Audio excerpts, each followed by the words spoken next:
Being a Kid. Ugh. Read by the author, Tracy R.L. O'Flaherty. Chapter 9. Choose Love. Growing up in a time before the internet, before endless television channels, before microwaves and the conveniences that are experienced this day, gives a knowing that in the simple things holds peace. A home-cooked meal, time spent with others without social media and the like, time spent with others. That was my childhood that I did cherish. For, as children, the days did seem endless, free of responsibility, free to roam the acres of woods without a care in the world. It was a time that children could roam without the worry and concern. Where did it change?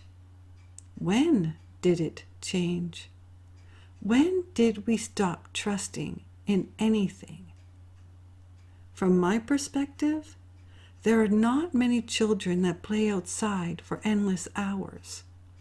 From my point of view, there are not many children that have the wellness of fresh air and days to roam free. Where did all that go? From my observation, it is a time where children do have the internet, where children are sheltered beyond sheltering, for it is what we know now to be. Where I grew up, the backyards had no fences. The dogs were never tied, and the children could run through the backyards, through the green grass, through the clothes hanging on the clothesline. I didn't know city living. I didn't know of sidewalks, tall buildings. I didn't know of subways and escalators. I didn't know as a child that there was a world beyond my world. We could get 2 channels on our black and white television. 2 channels, and if we were very lucky, we could get the 3rd. The television was something that was watched, but only after our play outside. We weren't allowed to be in the house during the warm months of summer. We were only allowed to stay outside, to play outside, to go between the yards without any supervision. Isn't that fascinating? When did all that turn around? When did play stop and the internet start? I understand that time evolves, that all evolves, and when I look back, I am thankful that the luxuries in life were presented. I enjoyed where the evolvement has taken me, for there would be no way that this book could be created without the internet. Where was the internet when I was a kid? I couldn't imagine life without a cell phone, texting, emails, and video conversations. But I have to stop and wonder if it is all that it is cracked up to be. I miss calling someone on the landline. Imagine we used to pick up the phone without knowing who was calling. It was exciting when the phone rang when I was a child. It was exciting when the television picture was clear enough to watch. It was exciting when homemade bread would come out of the oven. It was the little things that were exciting. It was exciting when the annual fair came around for another year. Construction paper and glue was exciting. And what seems very old-fashioned now held the promise of the future. Time looks different to me as each year passes. Time is moving along so quickly. No more endless summer days, no more endless summer vacation away from school. All things seem to blend in day after day. We have advanced so greatly that it can make my head spin when I think of all the changes in my 5 decades of life. I wonder what the next 5 decades will bring. I do believe that people will bring back people, meaning that instead of a text, words will be shared with care and tone, looking into the eyes of another. Days of handshaking, days of agreements without signatures, promises never broken. For what happened to a word kept? What happened to a promise kept? What happened as time evolved? To talk with someone with any kind of compassion, it is understood that compassion must be present.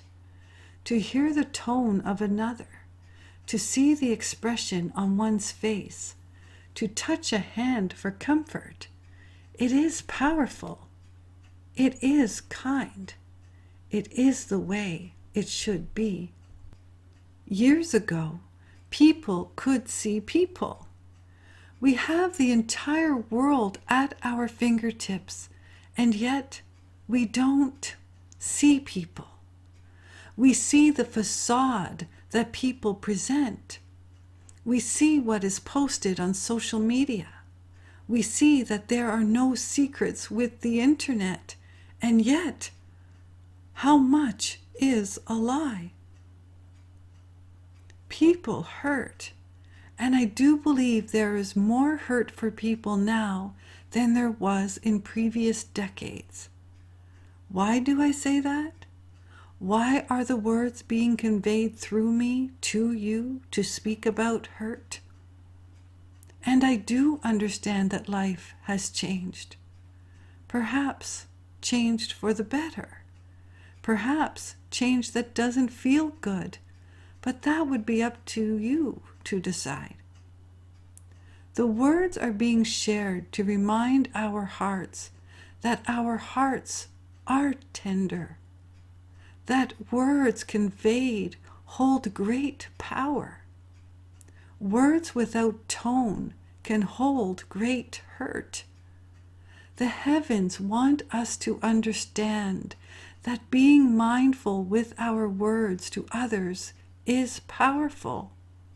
Our words conveyed with compassion, words conveyed with kindness. Our language has been condensed from words to using one letter. Handwriting is block letters without the creative cursive. Be mindful of your words. I am not here to lecture. In fact, these words are being received, and as I receive the words, my heart hurts. For I know what it is like to receive unkind words through a text. Not looking someone in the eye can bring forth great courage and great destruction. How many children are bullied through social media and the like? How many teenagers hurt beyond hurt, hurt enough to take their life? Why? Because words can be spoken without compassion. Words can be shared with millions of people in a second of time. When I was a kid, there was bullying. That really has always been. The bully in the playground had to look you in the eye. The bully in the classroom had to see the suffering that was inflicted. But the internet, there is no compassionate feedback. One cannot witness the destruction until the life has ended. Being a kid, ugh. Being a teenager, ugh and ugh. Growing up into adulthood, ugh. And adulthood is where we end up. But how do we end up as an adult from the tenderness of the innocence? How do we grow from childhood into adulthood? What can we change for our own children? What can we bring forth that holds the goodness for our children? What can we share from our experience that would create a space of great compassion towards others? What would compassion feel like to the one getting bullied? Is there a way that we teach our children and their children about compassion and kindness and love? Is there a way to reach the millions with grand truth and great love? Is there a way to stop people hurting people, people killing people? Is there a way? And what is the way? What is your way? What is my way? It is hard to see the world through the eyes of Source, through the eyes of the innocents. For how much feels innocent? How much feels safe? How much is too much before the life is taken? Perhaps I don't want to start there. Perhaps, just perhaps, we all need to start sharing compassion at its highest level. Judge not, hard to do.